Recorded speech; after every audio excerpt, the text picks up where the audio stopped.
Hello, my name is Patrick Mason. I teach at Utah State University, and I'm very pleased to be participating this year in the Sperry Symposium. Today, I'll be presenting a paper entitled Zionic Nonviolence as Christian Worship and Practice. So let's dive right in. I'm going to share my screen here with the PowerPoint.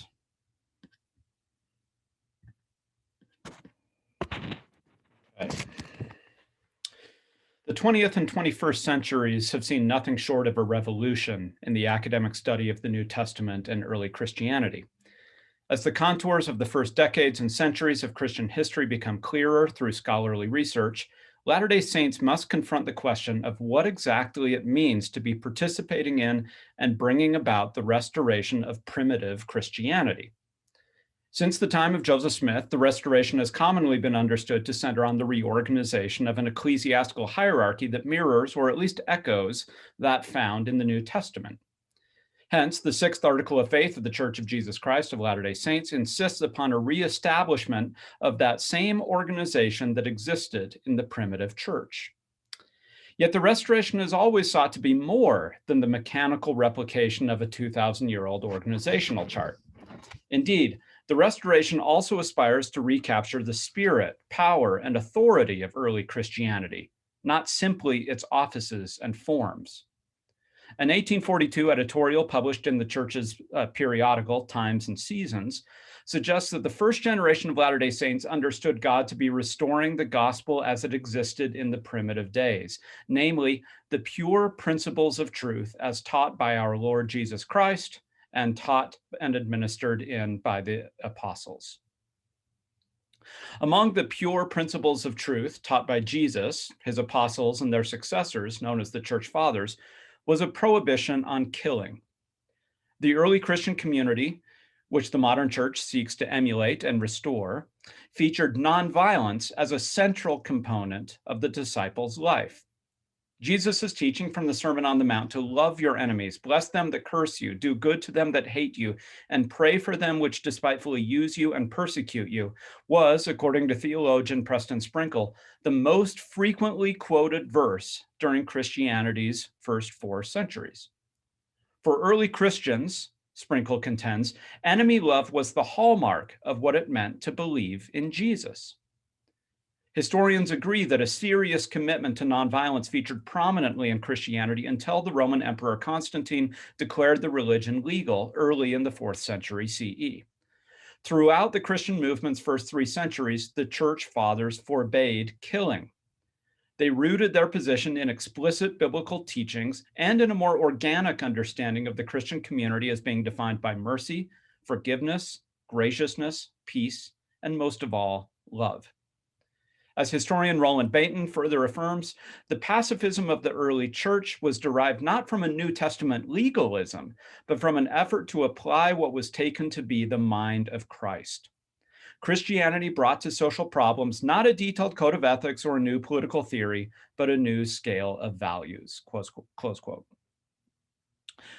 While some scholars have claimed that Christians were absolute pacifists until Constantine, recent research has revealed a more complex situation, especially around the question of whether Christians could rightly serve in the military.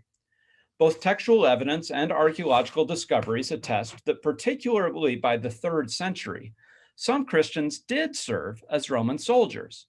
Those who converted while in the army neither received church discipline nor were forced to abandon their profession.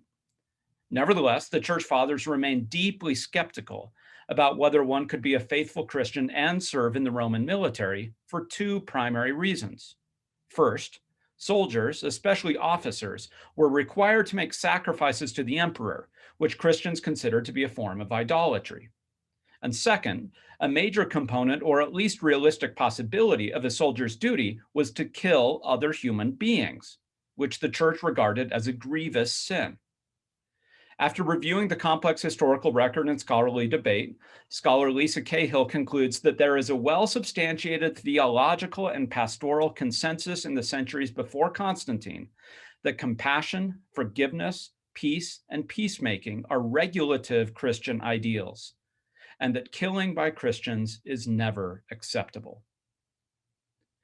The early Christians' reticence to defend the empire by violence did not go unnoticed. For instance, Celsus, a second century pagan critic of Christianity, complained that if all men were to do the same as you Christians, there would be nothing to prevent the king from being left in utter solitude and desertion, and the forces of the empire would fall into the hands of the wildest and most lawless barbarians. Such critiques could draw on ample evidence from Jesus' life and teachings, the historical record, and the writings of contemporaneous church leaders. Tertullian, a prominent leader and apologist in the late 2nd and early 3rd century Christian church in North Africa, acknowledged that those who pursued a military profession could sincerely accept Jesus. Nevertheless, he wrote that in disarming Peter in the Garden of Gethsemane, Jesus unbelted every soldier. The Eastern Church Father Origen, writing shortly after Tertullian in the 3rd century, acknowledged the legitimacy of governments, but plainly articulated his skepticism toward Christians employing violence in the service of the state. He based his view on the claim that Christ forbade any form of homicide, even against the greatest wrongdoer. In sum, the testimony of Christians in the primitive church was clear. Killing was forbidden for followers of Christ, who were called to be peacemakers and build a countercultural community founded on principles of love, forgiveness, and peace. The Book of Mormon compounds this peace witness of the New Testament and early Christian church. To the surviving Nephites gathered at the temple at the time of his appearance, the resurrected Christ delivered a discourse very similar to the Sermon on the Mount recorded in Matthew. While the two addresses feature a few key differences, virtually identical are the Savior's so-called hard sayings, in which he commands his followers to turn the other cheek, love their enemies, and pray for their persecutors rather than retaliate against them. Just as the early Christians in the Old World embraced nonviolence, so too did the converted Lehites. In the wake of the people's transformational encounter with the resurrected Christ, the entire society had no contentions and disputations, leading to peace in the land for nearly 200 years. Because of the love of God, which did dwell in the hearts of the people, the society experienced no strifes, nor tumults, nor murders. Prior to the coming of Christ, war had featured prominently in the experience of God's covenant people in both the Bible and the Book of Mormon. This changed, however, after Christ delivered a higher law of love. The New Testament and Book of Mormon jointly attest that nonviolence became a central component of Christian discipleship for those blessed souls in both hemispheres who directly witnessed Jesus' ministry and resurrection, as well as for the generations that immediately followed after them. The question before us is whether a deep individual and collective commitment to Christian nonviolence is an essential feature of what the Restoration seeks to restore. After all, it's not a foregone conclusion that any particular aspect of a previous dispensation will be a featured component of the current one. Many Old Testament and Pauline teachings about women, for instance, have not had a determinative effect on Restoration theology or practice. My contention here is that the revelations given to Joseph Smith and canonized in the Doctrine and Covenants emphatically affirm that nonviolence is a central feature of how to worship the Prince of Peace. In other words, I argue that the nonviolence of the early Christian church in both the ancient Mediterranean world and the Book of Mormon's Promised Land was neither incidental nor a historical particularity. Nonviolence was and is an integral feature of Christian life and worship, organically emerging from core teachings and principles of the gospel. If the Restoration seeks to restore the power and spirit of early Christianity in addition to its forms, then a deep and countercultural commitment to nonviolence should be similarly integral to modern disciples' understanding and witness of Christ's redeeming work. Divine guidance regarding how members of the restored church should navigate a world of violence came first in the context of Joseph Smith's Zion revelations. The Restoration's Christian peace witness developed further in revelations that pointedly addressed violence in the context of persecution in Missouri, beginning in 1833, and the subsequent formation of Zion's camp. Generally speaking, Smith's revelations in the first 2 years after the organization of the church featured an apocalyptic tone and perspective in which the political structures and events of this world were seen as virtually inconsequential in light of the impending return of Christ. Beginning in 1833, the revelations transitioned to a more accommodationist position, allowing for negotiation and even friendship with secular political structures. However, the revelations remained consistent in counseling the saints to eschew violence and raise the standard of peace, even toward aggressors. If violent conflict cannot be avoided, it is better that disciples of Christ suffer bloodshed than inflict it. The saints are always free to choose the path of violence, but doing so is never the preferred option and will typically initiate or continue a cycle of destructive consequences with multi-generational implications. In short, if the saints want to worship Christ and build Zion, they will have to learn to be peacemakers. As early as January 1831, less than a year after the establishment of the Church of Christ, Joseph Smith's revelations recognize that the world inhabited by Latter-day disciples of Jesus is a violent one. In addition to hearing of wars in far countries, church members in the United States could not assume that violence would always remain safely distant. Ye know not the hearts of men in your own land, the Lord ominously warned. No doubt this was unsettling to those who heard or read the revelation. Shortly thereafter, the Lord confirmed that in the last days, peace would be taken from the earth. What could the followers of Christ do in such a time of travail? The answer came loud and clear in the March 1831 revelation: build Zion. The commandment to gather had been given just 2 months earlier. Now the purpose of that gathering became clearer.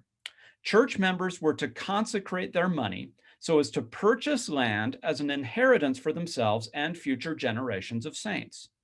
This would be no ordinary communal society. This was to be the New Jerusalem, built on the American continent according to ancient prophecies. The New Jerusalem would be a land of peace, a city of refuge, a place of safety for the saints of the Most High God. This city, like the city of Zion that Enoch and his people built, would be so full of the glory and terror of the Lord that the ungodly would not even approach it. Crucially, the Latter-day Saint Zion was not intended only for the saints.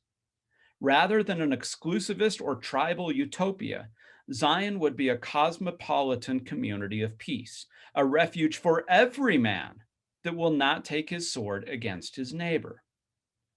Lovers of peace, the Revelation prophesies, would gather from every nation under heaven.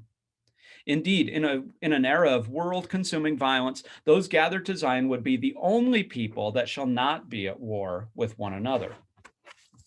Although a purely spiritual reading of this revelation is possible, the text itself is insistent that what is at stake in building Zion in the last days is protection from real violence and actual war. Zion is an alternative political community that offers a prophetic counterpoint to a world both infected and infatuated with violence. As Joseph Smith and early church leaders prepared to build the city of Zion in western Missouri, further revelations instructed them that their settlement of the region should occur in an orderly and peaceable fashion. Wherefore it is wisdom, the Lord counseled in July 1831, that the land should be purchased by the saints. Mutual exchange with existing settlers would allow church members to secure the land of Zion as their everlasting inheritance without conflict or animosity. A month later, the Lord underscored his prior instructions. The saints were understandably enthusiastic about the prospect of establishing Zion in anticipation of Christ's second coming. But it seems that some of them may have believed they could do so by any means necessary, that the end of building Zion justified any methods whereby it was accomplished. The Lord chastised them and rejected this consequentialist ethic. First, he reminded them that the land upon which they would build Zion was rightfully his, not theirs. The saints' assembly upon the land should be deliberate, organized, and lawful. He reemphasized what he had commanded them a month earlier, namely that they should purchase the lands. This would have the advantage of establishing a rightful claim that could not be denied by others and would not stir up anger among their neighbors. The Lord did acknowledge that there was another possibility, one that apparently lurked in some of the saints' hearts. They could obtain the land of Zion by blood. They could come as conquerors, as modern day crusaders in pursuit of their Holy Land. They could arm themselves and forcefully push out the current inhabitants. Perhaps, given the sparse and largely disorganized population of settlers in western Missouri, they might even succeed in the short term. Violence was a live option, and one frequently taken by Americans as they moved west. But the Lord told them how that strategy would play out. The local settlers were already disposed to anger against you, the saints, and to the shedding of blood. If the saints took up arms, they would initiate a cycle of violence they would soon regret. Lo, your enemies are upon you, and ye shall be scourged from city to city and from synagogue to synagogue, and but few shall stand to receive an inheritance. True. As free will actors, the saints could forsake the path of peace and seek to establish themselves on the land by force of arms. But the Lord said unequivocally, you are forbidden to shed blood. The results for doing so would be disastrous, even to the point of losing the saints' inheritance. Wars were coming, the Lord prophesied, and the saints also shall hardly escape. Their only real hope in a world of violence was to peacefully establish Zion and gather there, to reject the temptation of shedding other people's blood, and to declare the Christian gospel of peace. The principles outlined in these early revelations seem to have sufficed for the first 2 years of settlement in Missouri. Even after he left the church and turned critic, John Carrill testified of the saints' commitment to Christian nonviolence in the Restoration's earliest years. Up until the summer of 1833, he asserted, the Mormons had not so much as lifted a finger, even in their own defense. So tenacious were they for the precepts of the gospel. Turn the other cheek. That changed as the local settlers' antagonisms toward church members escalated to the point of violent persecution in Jackson County, with mobs destroying the Saints' printing press and newspaper office, and then tarring and feathering Bishop Edward Partridge and Charles Allen. Under duress, in late July, church leaders signed an agreement to leave the county. More than 800 miles to the east, Joseph Smith was only partially aware of what was happening in Missouri when he received a revelation in early August 1833. The Lord expressed his tender concern for the beleaguered saints in Missouri, reiterating his earlier promises that he would protect Zion and her people, that he was her high tower, and that the saints could therefore rejoice until the time that he exacted his vengeance upon the wicked. Zion shall escape if she observe to do all things whatsoever I have commanded her, the Lord assured. But if she observe not to do whatsoever I have commanded her, then God's promise of protection was withdrawn, and Zion's inhabitants would be subject to sore affliction, with pestilence, with plague, with sword, with vengeance, with devouring fire. Would Zion trust God or trust in the arm of flesh? 4 days later, on August 6, 1833, Joseph Smith received further divine instruction on how the saints should respond to violence, not only in the immediate context of the Jackson County persecutions, but as a more general rule. Canonized as Section 98 in the Doctrine and Covenants, the Revelation is a singular text in which the Lord provides in greater detail than anywhere else in Scripture his law regarding retaliation.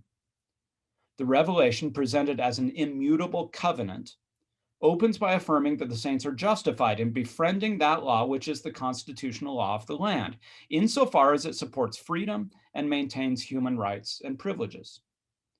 While a peaceable, well-ordered, and rights-respecting government led by honest, good, and wise men, and presumably women, is the ideal arrangement in the civil sphere, God recognizes that there will be times in which the wicked rule and the people mourn.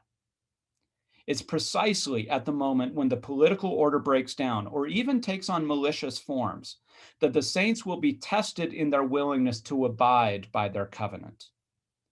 God promised that the saints need not be afraid of their enemies, at least not in the ultimate scheme of things. Significantly, however, his covenant with them did not entail a guarantee of temporal safety and security. To the contrary, he said that he would prove them in all things, testing whether they were willing to abide in his covenant even unto death. In the face of political evil, violence, and suffering, God offered straightforward guidance to his covenant people: renounce war and proclaim peace. Now, renounce war and proclaim peace sounds like a bumper sticker slogan, but far from being an empty platitude, God put teeth in his command by supplementing it with elaborate instructions about how the saints should respond when confronted with violence, as individuals, members of families, and citizens of nations. Speaking first about violence against individuals and families, the Lord said that if the saints were attacked by their enemies, they were to bear it patiently and revile not against them, neither seek revenge. If they displayed forbearance in this way, they would be divinely rewarded. If they chose to fight back, however, then the violence they received in the first place would be counted as being meted out as a just measure unto you. In other words, it was not enough for the saints to refrain from striking first. They were not to strike back. They were Christians, bound by the Savior's command to turn the other cheek, committed to follow Christ's example of suffering without seeking recrimination. If the saints failed to live up to their own Christian obligations and convictions, then the violence they received was just compensation for their choice to participate in rather than renounce violence. The revelation continued by saying that their blessings would increase exponentially if the saints continued to forbear any additional acts of aggression, to the point of having their reward multiplied by a factor of 800. My reading is that this is not meant to indicate a precise numerical measure of individuated blessings gained and counted, but is rather a metaphoric expression of a substantial increase in divine favor and holiness for faithful covenant keepers. In short, the Lord's clearly preferred response to violence is forbearance and forgiveness. But is this the only way? What happens if the saints, individually or collectively, simply can't take it anymore, or give in to the very natural desire to violently defend their families and innocent victims from unjust and unchecked aggression? The Lord, in his merciful understanding of human frailty, makes provision for this, just as he did in providing the Mosaic law, Aaronic priesthood, and law of tithing, all lesser laws designed to accommodate human inability to live a celestial standard. If your enemy attacks you once, the revelation states you are commanded not to seek vengeance. If he attacks you a second time, you are to warn him to cease his aggression. If he ignores your warning and attacks you or your family a third time, then the Christian response is still to spare him. Nevertheless, the Lord says, after this third and unjust and unwarranted assault, if you cannot find it in yourself to once again turn a cheek that has already been bruised and bloodied from multiple attacks, thine enemy is in thine hands, and if thou rewardest him according to his works, thou art justified. The word justified here is clearly intentional. It is repeated twice in the same verse and twice more in different forms in the ensuing verses. Unpacking that word is therefore essential to understanding how the Lord thinks about the saints' potential use of retributive violence after being victimized multiple times. The theological definition of justification, informed primarily by the Pauline epistles, is to make righteous or just in the sight of God. An attitude or action does not need to be justified if it is already just or righteous. If an attitude or action is inherently holy or godly, pure love, for instance, it does not require justification. Only actions that are not godly in themselves, which depart in some way from a celestial standard of righteousness, need to be justified. The good news of the gospel is that God in his mercy and Christ in his love have provided a path of justification for those whose attitudes or actions are not always godly, that is, for all fallen humans. However, it is vitally important to recognize and appreciate the distinction between actions that are justified or made right through the grace of God versus those that are sanctified or intrinsically holy. Sanctification may follow justification, but it does not inhere in it. In short, for God to declare that he justifies a particular human attitude or action is also an implicit acknowledgement that the attitude or action is unholy in itself. Applying this understanding to Doctrine and Covenants 98 reveals that even when God allows retributive violence, he does so under extremely strict and specific conditions. Even so, the violence committed by virtue of human frailty is still not inherently righteous, but can nevertheless be justified or made right through his grace. Significantly, the Lord's preferred option of forbearance requires no justification if done with pure motives, since it is the godly response to violence. Furthermore, the revelation underscores the fact that while we cannot always choose how others will treat us, how we respond is always an act of volition. Violence, even when thoroughly justified, is never the only option. Even in our most extreme circumstances, we can choose to revile not. This was the path that Jesus took, and also what it means in a literal sense when he commands each of his disciples to take up their cross and follow me. The cross can be a metaphor for discipleship, but it wasn't a metaphor for Jesus. When he told his followers that in the moment of extremity they could opt to either save their life or to lose their life for my sake, he was speaking both spiritually and literally. The same holds true for the Lord's covenant with his latter-day disciples as found in Doctrine and Covenants 98, in which God attests that he will try us in all things, whether we will abide in his covenant even unto death. Latter-day disciples of Jesus must be willing, in the face of unjust violence, to participate in the sharing of his sufferings by becoming like him in his death. Christian nonviolence understands that how we choose to respond to violence will have multi-generational impacts. Indeed, this is another one of the trenchant insights of Doctrine and Covenants 98. The command to renounce war and proclaim peace is immediately and directly connected to a command to seek diligently to turn the hearts of the children to the fathers and the hearts of the fathers to the children. Peace builders work not only for themselves and their neighbors, but also for the sake of future generations. One of the great legacies we can leave our children, which will turn their hearts toward us, is peace. Over and over, the August 1833 revelation calls out the multi-generational nature of both conflict and reconciliation. If we choose to spare our enemies, it redounds not only to our credit, but also to that of our children and descendants unto the third and fourth generation.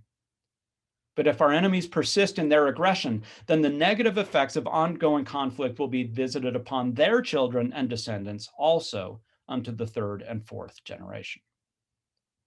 Both violence and nonviolence have a cyclical quality.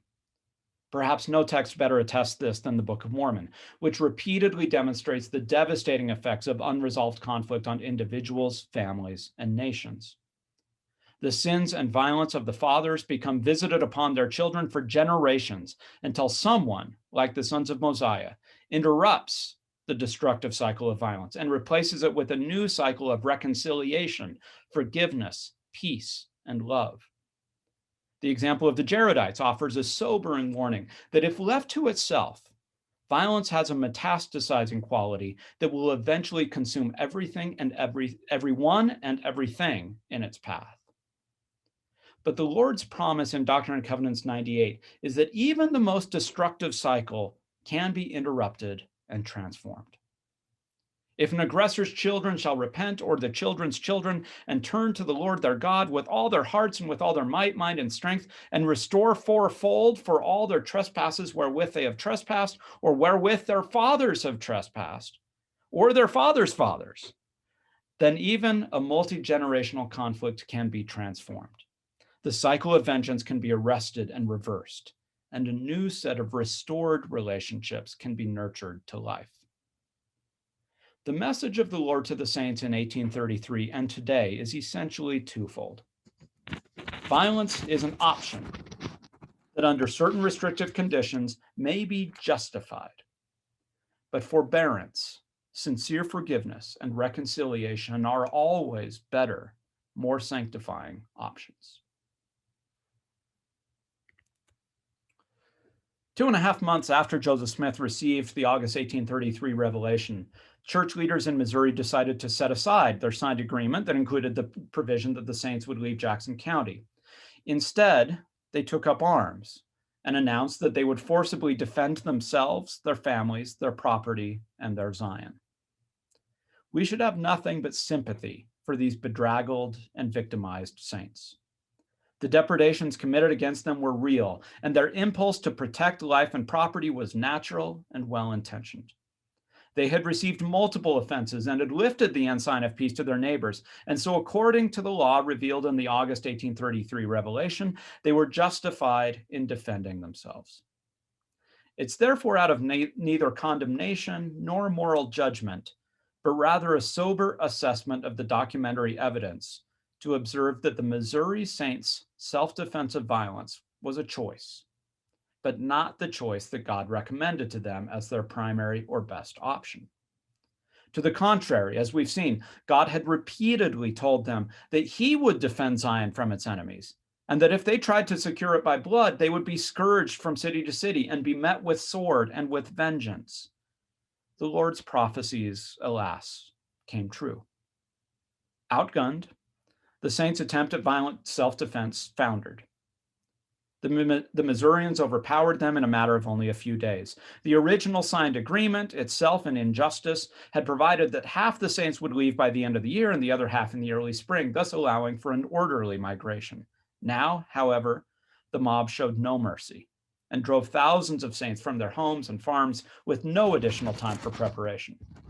Fortunately, the good citizens of Clay County welcomed the refugees and helped them through the winter. As the saints in Kirtland received reports of the persecution of their brothers and sisters in Missouri, they quite naturally wanted to do something in response. The matter weighed heavily on the mind and heart of Joseph Smith, who a few days before Christmas received a revelation with the Lord's instructions to the church. The opening verses matter-of-factly addressed those who had been afflicted and persecuted and cast out from the land of their inheritance. Rather than seeing them as innocent victims of a merciless mob, the Lord chastised them, saying that their afflictions had come in consequence of their transgressions. He pointed out their moral failures, speaking of jarrings and contentions and envyings and strifes and lustful and covetous desires among them. But he also suggested that they had failed to trust in his promise to protect them and lightly esteemed his previous counsel, including the obligation he gave them as Christians to receive suffering rather than inflict it. For all those who will not endure chastening, but deny me, cannot be sanctified, the revelation sternly pronounced. The saints had not denied Christ, certainly not in any formal sense, but by taking up arms, they had rebuffed his words and his covenant. Perhaps their retributive actions were justified, but they were not sanctified, and therefore were not worthy of Zion. Despite the saints' lapses, however, God promised that he was full of compassion toward them, and they would be both remembered and redeemed. Significantly, they had not lost Zion. They had simply forsaken its principles. Zion shall not be moved out of her place, the Lord reassured the saints, notwithstanding her children are scattered. Once they had prepared and purified themselves, they and their children would be eligible to return and reclaim the original promises. The Lord reiterated that the land of Zion could belong to the saints, but only through legal purchase and lawful redress. 2 months later, Joseph Smith once again sought the will of the Lord, this time after hearing firsthand of the saints' sufferings from Parley P. Pratt and Lyman White, who had traveled from Missouri to Kirtland to appeal for help. The Lord expressed sympathy and love for the beleaguered Missouri saints and promised divine vengeance against their enemies. But, he repeated, as long as they fail to observe all my words, including presumably his previous counsel regarding Christian nonviolence, then the kingdoms of the world shall prevail against them. The saints had been called to be a light unto the world and to be the saviors of men, a reference to the Sermon on the Mount, where Jesus most famously outlined his higher law of nonviolent love. But they had failed to live up to that charge and thus had been trodden underfoot of men. The revelation went on to speak of the redemption of Zion, which the Lord declared would come by power. This language may have excited those anxious to mount an armed campaign to reclaim Zion for the saints, but the following verses should have deflated their militaristic expectations. The power that would redeem Zion was not that of armed violence. It was instead the same power that led Moses and the children of Israel out of Egypt, the power of God and of angels. What was required of the saints was not their violent retribution for the wrongs they had suffered, but an acceptance that loving and nonviolent suffering is a constituent aspect of Christian discipleship. Let no man be afraid to lay down his life for my sake, the Lord counseled. For whoso is not willing to lay down his life for my sake is not my disciple. A violent conflict with our enemies would produce casualties. Significantly, however, the only potential loss of life mentioned by the Lord was that of the saints. At no point in this or previous revelations did God give his blessing for the saints to shed, let alone seek, the blood of their enemies. What God did allow for was the formation of companies of up to 500 Kirtland saints to join Pratt and White on their return trip to Zion.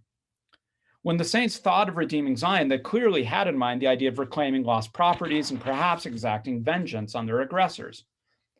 God's mission statement for the company was rather different, however, and distinctly non-militaristic.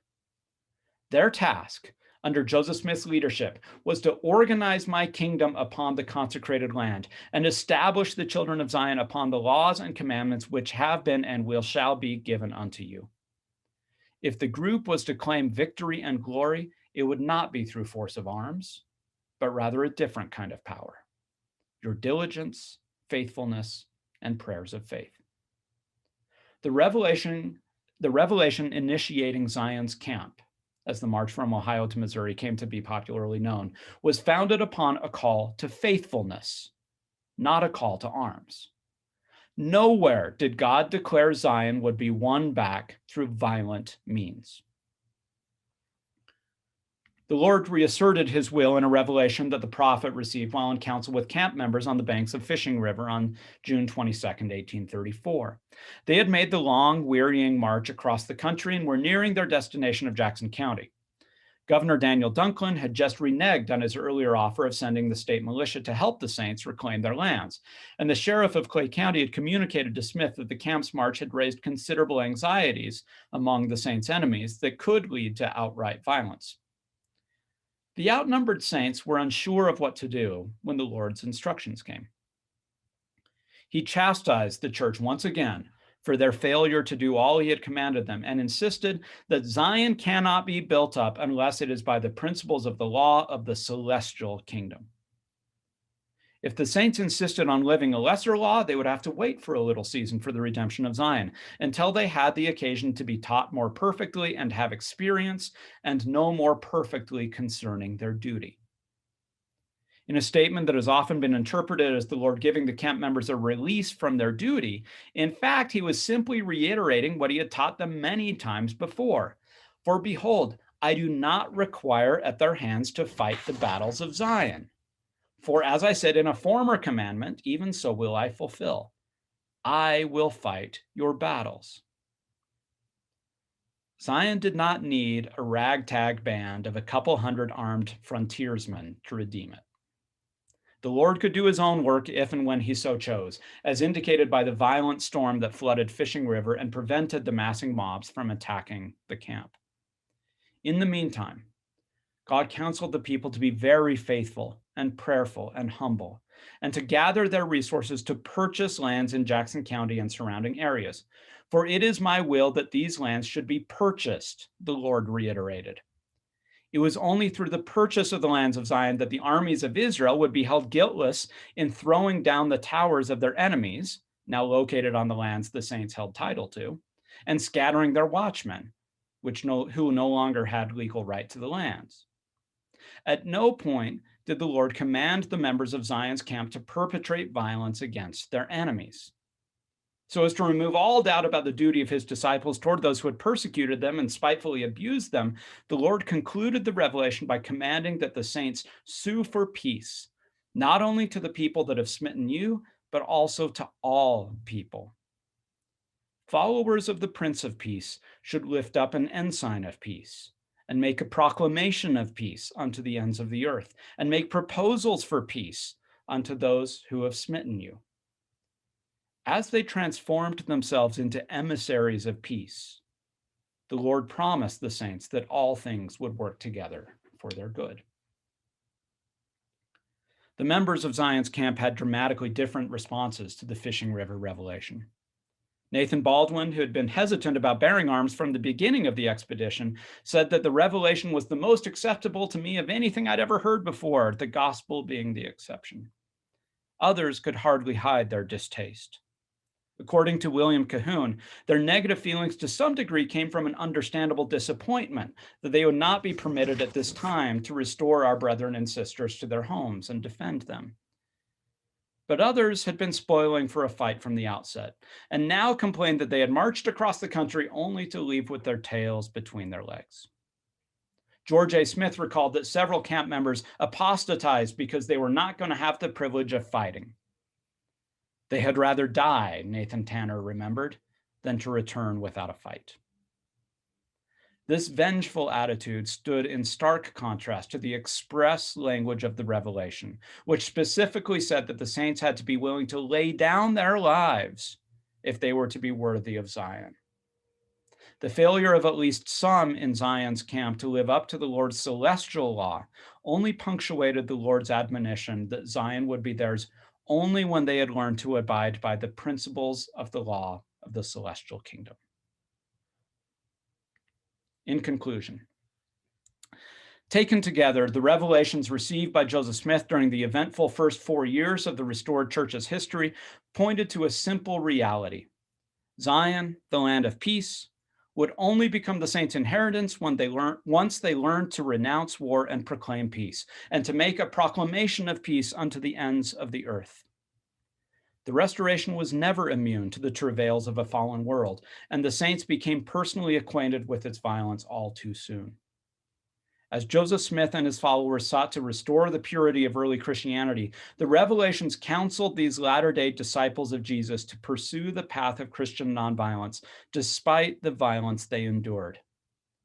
They learned that true Christian worship and practice can never be divorced from the nonviolent example and character of Christ, who exemplified a redemptive willingness to suffer injustice rather than to inflict it. An essential component of following the Prince of Peace and building Zion is embracing the nonviolence featured at the heart of the Christian gospel. Thank you.